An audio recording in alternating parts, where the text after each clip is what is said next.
Happy Thursday evening, everybody. It is showtime. Thank you so much for joining me this evening. Can somebody out there please just let me know that the sound is working this time? Last week, we had a little bit of a situation where the sound wasn't working when I first jumped on. And that wasn't a fun situation because I had to tell y'all all about my Shark Week and nobody heard it at first. So confirm for me, you can hear me. You can loud and clear hear me on the other side there because we have a lot to dive into this week. Miss Betty Ayers, thank you so much for letting me know that you are there and you can hear me loud and clear. I appreciate it. I really am looking forward to tonight because there are so many updates that I feel like you guys need to know about, whether you already live here in Georgia and are part of everything that's going on here, or maybe you're thinking about making a move here and so you need to be kept up to date with everything that's going on. There are a lot of updates to give you guys about just some of the projects that are going on, if they're still going to be continuing, some of the ones that have been approved, and some that are actually about to open up just within the next month. So I'm super, super excited to go over all of these today. Drop in the chat like I do every week where you're tuning in from. If there's any thoughts, questions, make sure you drop them in there. I love when you guys jump into the chat. It honestly just helps this be even better. Your comments, some of them just make me laugh. I love knowing that you guys are on here. It brings me joy every single Thursday to chat with you guys. And then just having your questions, I guarantee you there's other people that have the same exact questions. So I always really appreciate sincerely you guys jumping into the chat and making it easier instead of me just talking to myself. So I appreciate it. Carl, hey from New Jersey, how you doing? From Dawsonville, love it. In Orlando, Florida, I love Orlando. We were just talking the other day about somewhere I do not know the name of, but it's there in Disney Springs. It's like a jazz bar, and my husband took me there when we went to Disney World, and it was such a fantastic place. And I wish that Georgia would do something like that because we went and saw a live jazz band there, and it was fantastic. Elizabeth, if you know what I'm talking about, drop it in the chat. Tell me where I need to be when I go back. But let's dive straight in tonight because, like I said, we have so many things. And the first thing that I want to share with you guys is about taxes. If there can be a benefit to taxes, it would be this.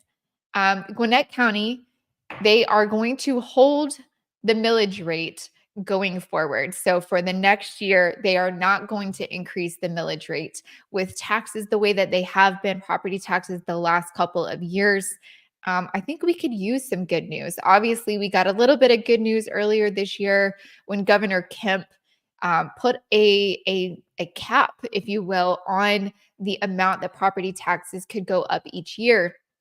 Property taxes here in Georgia are capped at going up 3% each year. But then this was exciting news for Gwinnett County specifically, that they're going to hold the millage rate. So hopefully we're not going to see too much of a major increase over the next year with property taxes here in Gwinnett County. And Gwinnett is one of the fastest growing counties here in the state of Georgia. So having this information come through is massive.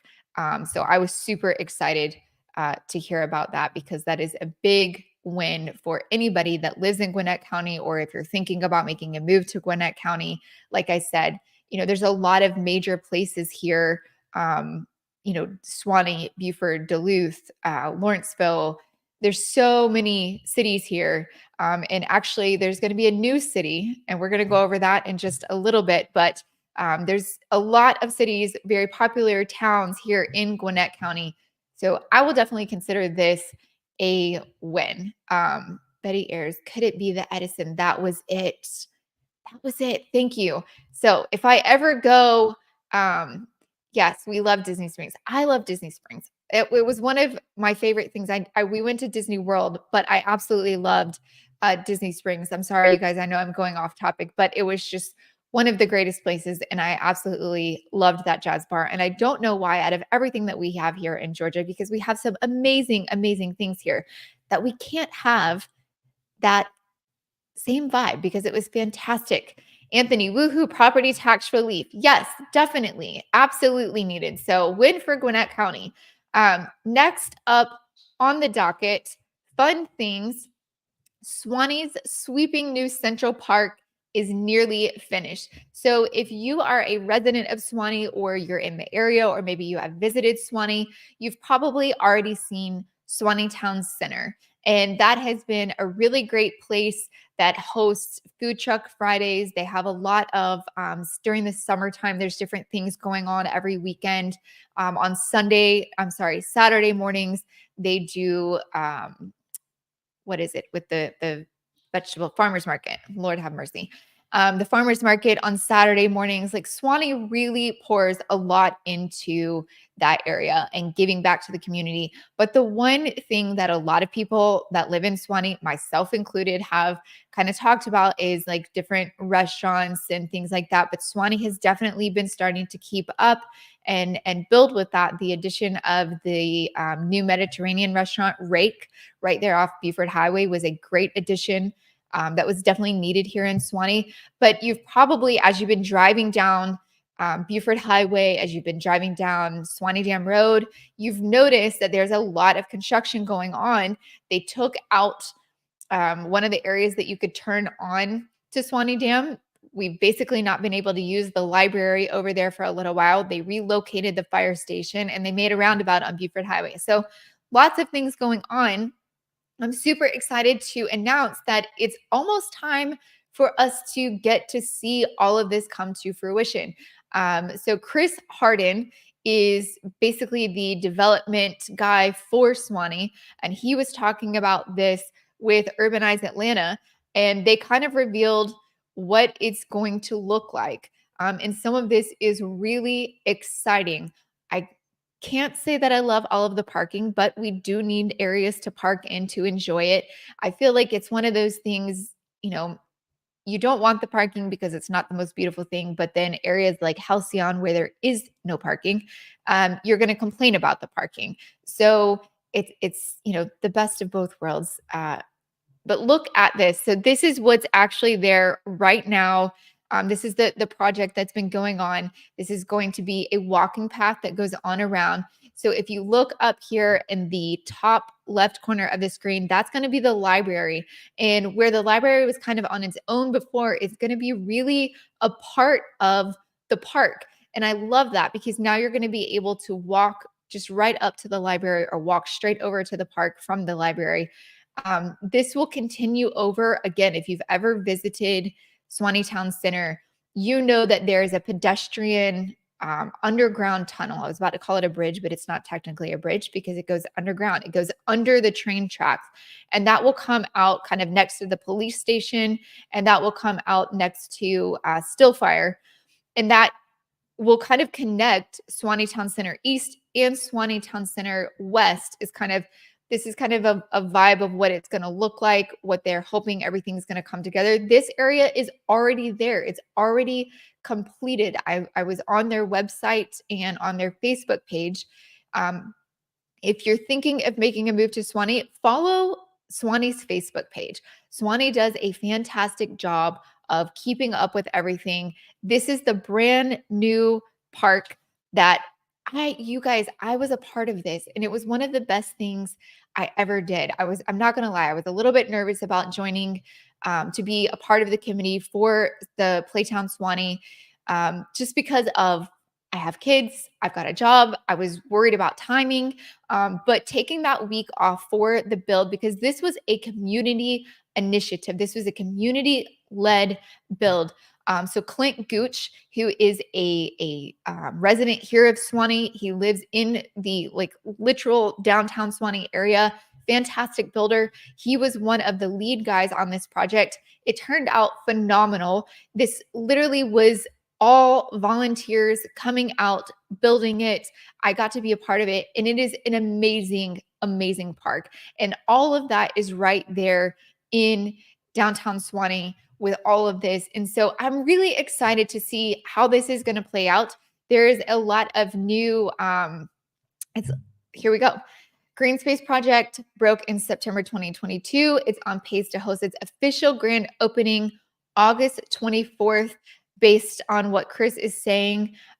One of the things that I love that they talked about right here, they've partnered with a private entity to operate an outdoor food truck market concept called Swanee Circle with a bar section at the park's pavilion. How fun is that going to be? So, downtown Duluth has a truck and tap where every week they have a food truck that kind of comes and parks. And this sounds very similar to that, but at an even bigger scale. So I'm super excited. Swanee Circle is scheduled to open at roughly the same time as the park's grand opening.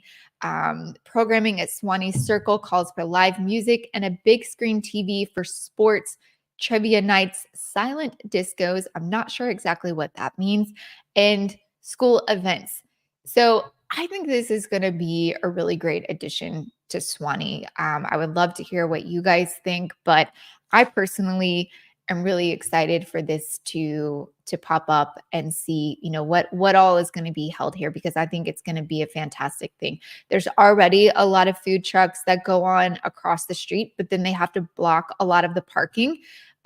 So I think if they have an area that's specifically for this, and now you've just got a whole other area of the park, this is going to just provide another level, and leave it to Swanee to take it to the next level. We were just in Georgia. We visited Flowery Branch and we loved it, just not sure about schools. Elizabeth, let's talk about that. I've got 2 kids. They're in schools, so definitely a big thing that we should discuss and go from there. So on the next thing, so the town of Mulberry was on the docket and it passed. So if you've been keeping up with Gwinnett County at all, and this was something that was voted on last month, the people in this area got to vote if the town of Mulberry should be created. It is not currently its own city, but it will be soon. And so this is kind of where that's going to be. It's right below Brazelton. It's over a little bit south of Flowery Branch. It's kind of what we consider now the area of Hamilton Mill, but Hamilton Mill is not its own city. This is kind of what that area is. So if you look, it says Gwinnett County residents voted to approve Georgia's newest city, and it's going to be the second largest city in Gwinnett County behind Peachtree Corners with about 41,000 people. So a lot of people have been asking me, what does this look like as far as taxes go? Is this, some people are super excited and some people are really, really nervous. So who's going to be included in this city? It's going to be really, this says 35,000. It's really and truly going to be about 41,000 after they finish the study. It's going to include mostly that Hamilton Mill area going up to like Thompson Mill and that southern like Duncan's Corner, if you're familiar with those areas. The taxes, will this make my taxes go up? No. The city of Mulberry will have no property taxes, ensuring the city will reduce the burdens on the community. The purpose of the entire effort is to increase local control, not increase the tax burden. And will this change police or fire? No. The city of Mulberry will contract with Gwinnett County to continue the services just as they have always been. So here's kind of a broader look of what that city of Mulberry is going to look like. And what this is really doing is it's giving those citizens greater control over what they are voting for. So the whole thing came about, if you remember, if you watched the live a couple months ago, this whole thing really came about because there was an investor, a builder proposing large amounts of apartment complexes in this area. And this area, unfortunately, is already packed. This area has had significant growth recently with the schools being overrun. A lot of people have complained about traffic. And so the citizens in that area were completely against having these apartment complexes, just for the simple fact they said there's nowhere for additional people to go currently. We are completely overrun. And so they decided, kind of like Peachtree Corners a few years back, to try and vote to have their own city where they get to have a little bit louder voice when it comes to decisions made.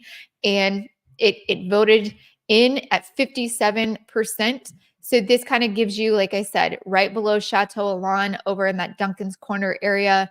So it's kind of what we know currently as the Hamilton Mill area. So a lot of that is going to be big changes coming up for that area. It's exciting. So we'll have to keep a watch just how everything is taking shape over there. But you know that I will keep you up to date as we get any new information on that. So next on the list, definitely the Rowan Project. So this is a massive, massive project. And it was actually surprising to me how many people have not heard about this project, the Rowan Project over in Gwinnett County. As you can see, do you guys see a pattern in Gwinnett County? There's a lot of growth, a lot of things going on in Gwinnett County. So that's why having those taxes not make any changes was significant. Because here we're looking at the massive Rowan Project moves forward in Gwinnett County. 2,000-acre community is set to include offices, research facilities, public spaces, and residences. Those residences, let's be clear, those are multifamily only. There's not really a single family area that's going to be planned for this area. So progress is being made on a massive knowledge community. I'll explain why in just a minute. A building permit application related to Rowan Phase 1 was recently filed. That was just the other day, actually, here, June of 2024. More than 2,000 acres are planned for the project to include offices, research facilities, public spaces, and residences. And the development is envisioned as a site for research and development, product testing, higher education collaborations, and more. So, from my understanding, the Rowan Project is reaching out to like Georgia Tech, Gwinnett College, Georgia State, and they're trying to partner with them to kind of have some of their sites right here in this area. So what that would look like realistically, it's going to be right there at 3100 Drowning Creek Road in Decula. This is going to be right off of Highway 316. So basically, you could drive from Atlanta and shoot up Highway 85, go up Highway 316. If you take Highway 316 all the way, you'll end up in Athens out at UGA area. So I think this is kind of the plan. This is about the halfway point for both Georgia Tech, which is in Atlanta, and UGA, which is out in Athens. This is kind of the middle ground for that area. So if you take a look at that, hopefully that will give you a good idea of location. So the pitch is this new concept in Georgia is a unique place where 100-year-old oak trees inspire 25-year-old innovators. It sounds very interesting. The goal is to build dense multifamily housing. Let me make sure that I add that in a village-like setting alongside retail, lab, office spaces, and it just kind of gives you this park-like vibe while having in all of this, intermingle of multifamily office space. So I'm very interested to see how this is going to play out. They say that this is going to offer over 100,000 jobs by the time it's done. It's going to span over 2,000 acres. That's 10 times the size of Piedmont Park. So if you're familiar with Atlanta, this is going to be a massive, massive scale. It is nonprofit led. So this is different than really anything that we have seen so far in some of the micro cities that you keep hearing me talk about on here. You've heard me talk about how, Swanee has Swanee has created their own micro city. Same with Cumming, same with Alpharetta. You've got Halcyon, Avalon, Cumming City Center. Decula is working on it now with this. Sugar Hill created their own downtown. So we've really started to see these micro cities expand, and they're doing it in really massive scale ways. So this is going to be 10 times the size of Piedmont Park. So massive scale. If it really and truly does add around 100,000 jobs, I think that's going to be fantastic for the area. It's going to just keep employment going on. I have to say, my only thing that makes me a little bit nervous is right now in the city of Atlanta, we've seen a lot of the commercial buildings closing. The rental, rate in these commercial spaces is not coming back as strong after COVID. A lot of businesses shut down. They weren't in their large commercial spaces anymore. And so, you know, do we really need a lot of new commercial space? I get that this is going to be very different than the commercial spaces we've seen in the past because this is nonprofit led. A lot of this is research based and kind of goes with um, I don't want to say schooling, but just the learning side of things, research. So it's going to be different than anything we've seen, and I'm kind of excited to see what that looks like. So I'd love to hear what you guys think about it, but we'll just have to wait and see. Looks very interesting. It does, doesn't it, Betty? I think so. Anthony, seems like a sweet place for UGA grads with tech majors. That's kind of what I was thinking, and we're seeing a lot more young professionals come to the suburbs. If you watched my video last night that I put out about Duluth, Duluth is one of the areas that we've seen a ton of young professionals moving in. It's kind of a joke. My husband and I were actually raised here. Well, my husband was raised all over the world, but I was raised here in Georgia, and he's been here for most of his life. So we'll say he's raised here. But being born and raised here, it was kind of like the city was where you were when you were younger, having a good time, going out, didn't have kids, single. But then you came to the suburbs once you settled down, starting a family, all of that good jazz. But nowadays, we're seeing a lot of young professionals, singles, young families, newlyweds, whatever, come to the suburbs because it's a completely different vibe than when we grew up here. When we grew up, it was just suburbia, single family housing and schools. Most people drove into the city to go to work. Now you have such a different, vision of what it looks like here because there are a lot of jobs that are in the suburbs. You've got Tech Park over in Johns Creek. You've got Tech Park down in Peachtree Corners. Now, with this going on. So it is very, very different. And I love that we're starting to see a little bit wider of a community base and we're not just seeing, the families, and the schools, be the only thing that you see in the suburbs. Sharonda, good to see you from New Jersey. Thank you so much for tuning in. We're just talking about all of the different growth that we're seeing here in Georgia, especially the suburbs in Georgia. So the next one on the list, you guys have heard me talk about this one before. This is one that it hasn't necessarily been approved all the way. Yes, we have seen it pass as far as the voting goes, but we have not seen them break ground on this. And I want to be very clear that we have not heard that a hockey league has been chosen or has accepted to come here. So this is one that it's kind of just up in the air right now. And this is the Gathering at First Sight. So this is kind of what the renderings look like. This would be over in South Forsyth area. I think it looks really great. It kind of reminds me of what they did over at the Battery with the baseball fields. But it says here, this guy is one that he looks at all of the different projects, sport projects, and says, is it worth doing or is it going to be a complete flop?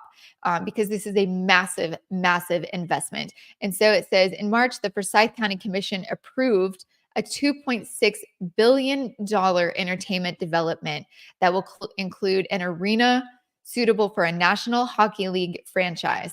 But again, let's be clear, they have not had a hockey franchise that is willing to come here yet. We had one before. They ended up leaving us for Canada and they have not come back. So with that being said, this looks great. In addition to a $1 billion arena, the project includes 1.6 million square feet of office and retail space, 2 or 3 hotels, a practice hockey rink, a fire police station, and structured parking. The expected economic impact would be significant, including $37.3 million in income. Now, the one concern that I really have with this is they're talking about in this study further, it went on to talk about that with having an arena, they were kind of comparing it to the Battery, which is where the Braves play. And they were saying, if you have a a baseball stadium, all it can do is play baseball. If you have a football stadium, all it can do is play football. When you have an arena, there's so many other things that could be held here. Yes, that's very true, because we have one not too far over here in Gwinnett County. And so my concern is having them that close to each other. You've got State Farm Arena just over here off Sugarloaf Parkway, right off of Highway 85. And now you're going to be building this, which is going to be right off of Highway 400 in South Forsyth. There's not a huge distance between those two. So do we think that economically we're going to see one survive over the other? Over at State Farm Arena, you've got the new Westin.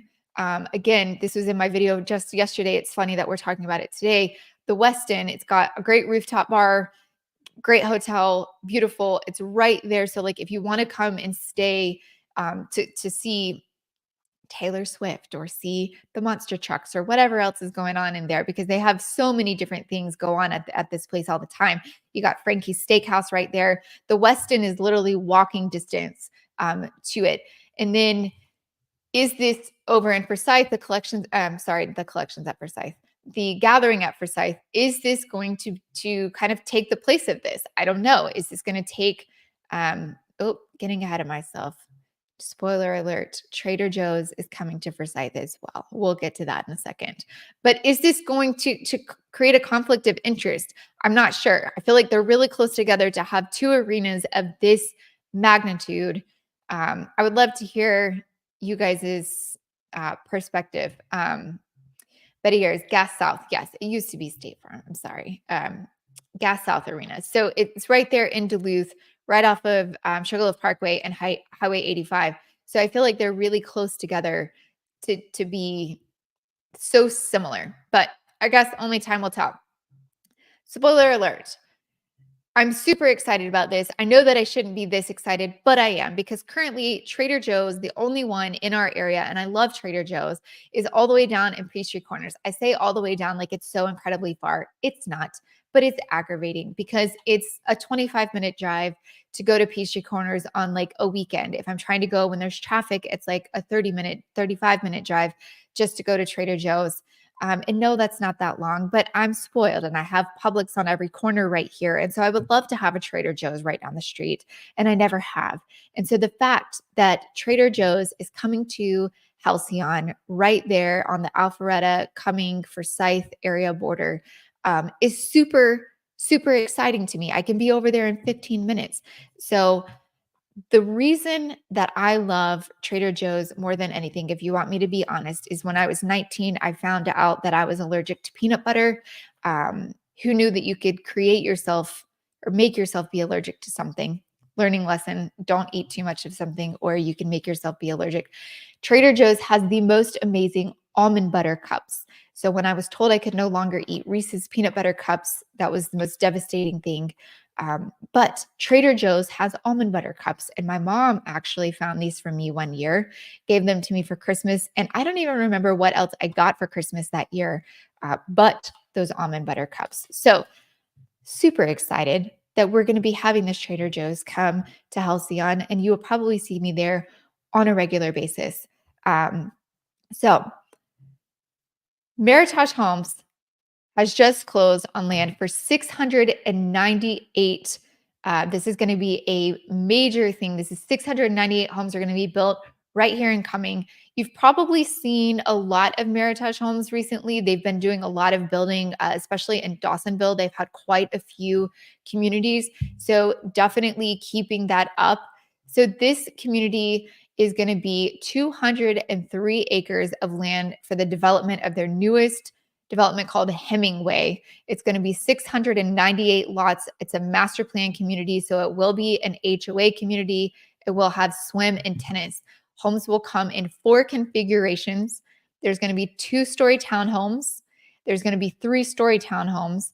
And then there's going to be single-family homes and then bungalows of about 2,000 square feet to 2,500 square feet. So this is exciting. The amenities are going to include green space, a clubhouse, swimming pool, playground, and of course, pickleball and tennis courts, because pickleball seems to be the new American pastime, especially here in the South. I don't know about other locations, but pickleball seems to have kind of like taken over the tennis thing. So we're thrilled to offer our money-saving, energy-efficient homes in Forsyth. The location is convenient to major employment hubs and offers excellent accessibility to both downtown and Atlanta. But the reason is you're right there, very close to Highway 400. You can shoot down into Atlanta, or if you want to go to the mountains, you're just shoot straight up 400, go up into Dahlonega and into the Blue Ridge Mountains there. So this is great news because, again, inventory has been an issue for so long. This is going to be another great community in that area. We'll just have to see how things play out with it. So I like them as a builder as well, Meritage. They've done a great job. I have a client that actually bought Meritage home in Dawsonville, and so far they have been extremely happy. They've been there about 6 months, moved up from Miami straight to Dawsonville, and loving every second of it. I think he's really loving it because he's so close to the mountains. But this is another one. So I keep getting questions here. Let me break this down. I keep getting questions about, is it better to buy a resale or is it better to buy new construction? I feel like that is not a fair question just because of the fact they're completely different things. Resale, a lot of times you're going to get a larger lot. Resale, a lot of times you're going to be in more established communities where you've got more trees, grass, shrubs, everything is already established, built up. The way they built neighborhoods, 20, 30 years ago is very different than how they build them now. Now the cost of land is much more expensive. And so builders are building them close together. It's also cheaper to come in and just demo the entire area and then plant trees back compared to back in the day. They tried to keep the beautiful oak trees and things like that standing. Today's just different. However, I will say one of the things right now that we are seeing, and this is with Toll Brothers, who is currently probably my favorite builder. The quality of their builds is just top notch. It's completely different. But a lot of builders, you're seeing them offer incentives right now. And so this is one of the incentives that Toll Brothers is offering. But I want to be clear, this is not on all of their homes. Meritage Homes was offering something similar. It wasn't the same exact thing, so don't quote me. But this is on mostly their standing inventory. Okay, so 4.99% for the first year rate. So it can go up to 6%, 30-year fixed, and then limited time only on select homes. So this is the big thing. This is only really and truly on most of their standing inventory that they are trying to move. Builders do not want to sit on their inventory. If you remember 2006, 2007, builders had a ton of inventory because they were just building it because they were selling it as quickly as they could get it up. And then unfortunately, 2008 happened. Builders had a ton of inventory that was just sitting, and they don't want to do that anymore. So is it better to buy a resale or new construction? It really depends on what you're looking for. You have to compare the two. You're going to get a smaller lot with new construction compared to a larger lot with a resale. You're going to get newer, technology with new construction compared to a resale. So it really just has to be what is important to you. A lot of the new construction that we're seeing is built to more around the urban suburbia. There's a little bit more walkability. It's closer to some of the downtown, those micro cities that we've talked about today. A lot of the new construction is being built right around those, where if you're buying a resale in Georgia, I'm sorry, but it wasn't something that was thought of 30 years ago. The urbanization of the suburbs, trying to make things walkable. That is just not something that was considered at that time. So you'll see a lot of these areas, they're pouring sidewalks to really, bring everything together. But, from my house to downtown Swanee, could I walk it? Feasibly, yes, there are sidewalks all the way there. Am I going to walk it? No, I'm not. Perhaps if I bought an electric bike, I would consider that process, but I don't feel the need to do that yet. Anyways, I can just drive. But sometimes traffic is a pain, and it would be really nice. I do have my neighbors, the Smiths. They have those wheelie deals. I'm not sure what they're called. One of them is a one wheel. I can't remember what the other thing is called, but they get on those things and they ride them all over creation. And so you could definitely do it. The suburbs are definitely becoming more walkable, or ride your one wheel situation, bike there. But if you're willing to do new construction, you could be right there and you could walk out your front door and be at it all. So that being said, check out some of the Toll Brothers communities if you're looking at new construction specifically, because they do have some really great programs going on, Meritage Homes as well. So check them out. This was one of the things that was exciting. Atlanta ranked 5th in the US for home sales in May. So that just means that we might be getting a little bit of inventory back. We're starting to see the number of sales. This doesn't specifically mean just like how much, price we're looking at. This just means the number of sales increase, because you guys know over 2023 as a whole, sales were down significantly. It was one of the lowest years for sales ever in our area. So the fact that sales are ticking back up kind of gives you hope that our inventory issue might be scaling back a little bit, because if we could start to see inventory come on the market, I think that would really help with just giving people options to buy, where the reason that we've stayed in such a high sellers market is because there's not enough inventory. If one home goes on the market, you've got 5 people lining up for it. If we start to see more inventory coming on the market, then you might have 5 homes on the market and 5 buyers. There's a house for everybody. So that kind of would sway things back to a stable market or a buyer's market, because we've been in a seller's market for quite a while. So these were the 5 markets. San Diego, California was the top, then Phoenix, Arizona, then Seattle, Washington, then Denver, Colorado, and then Atlanta, Georgia. So that's exciting news for Atlanta. I mean, that's big news for us. Hopefully our inventory shortage is going to start to slow and we can start to see things balance out and not have as many multiple offer situations, which we haven't been seeing quite as many as we were before. I've even seen less recently than I was earlier on in the year. And summer is usually our hottest time.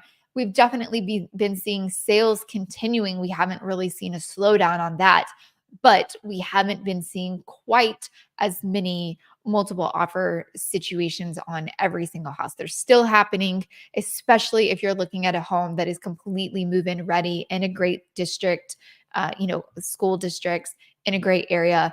Those homes we're still seeing multiple offers, but maybe this will give us a little bit of relief. So let's take a look at some of our comments. It sounds like Sterling on the Lake. Oh, yes, it does. I think you're talking about the one there incoming. I'm excited to see what it looks like. I'm seeing more communities mixed with multifamily and single family homes. Is that the new wave? As a homeowner, I would prefer to be in a neighborhood of only single family homes. Anthony, great question. So that is definitely something with new construction that we are seeing. We're seeing what they call like multifamily, where you've got, young residents, which, I think a lot of the thought process behind this is, again, these micro cities. These micro cities is what is driving things here in the suburbs of Georgia. Because if you look at all of, go from Woodstock to Canton, Holly Springs, all the way over to Decula, even over in Athens, we're seeing a lot of this. So that's a large span. You've got Flowery Branch, Buford, Alpharetta, even, areas like Canton and Holly Springs were considered for a long time to be further out, more rural areas. We're seeing micro cities there. And you've got a lot of the new construction that is going around these micro cities. They want to be inclusive of all age groups.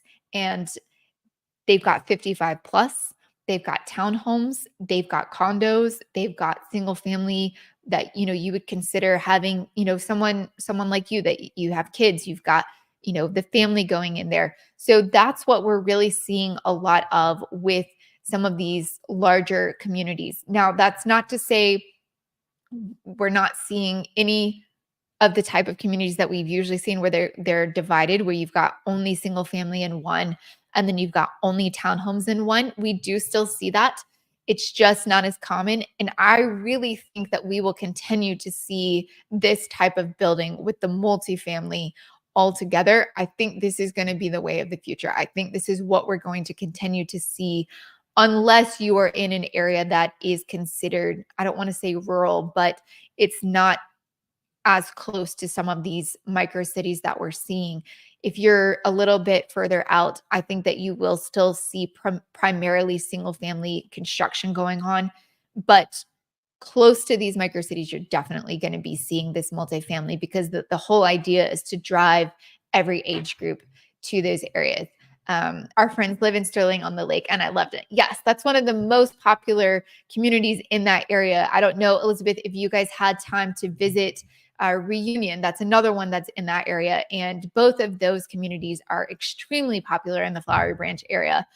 It's funny because, again, living here for so long, I remember when Sterling on the Lake actually just broke ground. There were no homes being built, and that was considered like way, way on out there. And now it's just down the street. And it's such a popular neighborhood. They've been building in there since what, 2005, and they're still building. So that is a really nice one. Toll Brothers homes are beautiful. Yes, they are. And the thing that I love about Toll Brothers, and I'm not saying that no other builders are good. There's definitely other builders that I've worked with and I've loved. Toll Brothers is just kind of my high and mighty for right now. I've had multiple clients purchase with them the last couple of years, and their warranty department has been phenomenal. We haven't really needed them, which is what speaks the highest. I can tell you some of the other builders that I've worked with, I knew their warranty department was great because within the first year, we needed to call on them. If you're having to call on your warranty department multiple times the first year, not exactly a great feeling. And Toll Brothers, a lot of the, base things that come with the house are really nice options. Like, I used to go in and buy new construction, you were dropping another $60,000 over your base price because you were having to go into the design studio and upgrade everything to make the house look anything like you wanted it to. But with Toll Brothers, they have so many amazing standard features that it's crazy. If you walk through their models, it's just fantastic. And then I will say some of their floor plans are some of the most well thought out floor plans that I've ever seen. Again, I used to work for a builder. That's actually how I started 20 years ago in this industry, was working for a builder. And I don't mean this rudely, but it's very clear that a woman did not think of the kitchen floor plan a lot of times in some of the builds that I would see in the past. And very much thought out floor plans, from the kitchen having that working triangle to some of the homes that they're building now have almost like a wing to it that is the perfect way to have your in-laws visit or even live with you, because we are seeing a lot of, multi-generational families living together where your parents are moving in, or maybe your grandparents are moving in, or maybe you're staying with your parents a little bit longer. And they just have very, very well thought out floor plans. I absolutely love them. Betty Ayers. I agree with Anthony. We would definitely be looking for single family home community. It's funny because even Sterling is a great community. It was single family for such a long time, primarily single family. But then recent years, 5 to 7 years ago, we saw them kind of break out and do something a little bit different. And they did the 55 plus community in there. It is its own entity within Sterling, but it's still part of Sterling. So it is interesting to me how we're starting to see, communities branch out a little bit and look at those different things. So that's great to hear. We bought with Lennar here in Orlando, and it was a mess the first year. I will not comment on Lennar, but I can definitely say why I have my favorites and why I don't. So I hope all of this information helped you guys tonight. There's a lot of building and different things going on here in the suburbs of Georgia. Obviously, quite a bit going in on Gwinnett County specifically, but there's a lot going on just in the general area of the suburbs of Atlanta. If you're thinking about making a move here and want any information on anything that I talked about tonight, or looking at a specific location and want more general information on that specifically, reach out to me directly. I'm happy to send you any of the links or any information that can help you make a decision on if Georgia is really the right place for you to be. You can reach out to me, Ashley at myhaventeam.com. Otherwise, I hope to see you guys on the live next week. Have a fantastic weekend.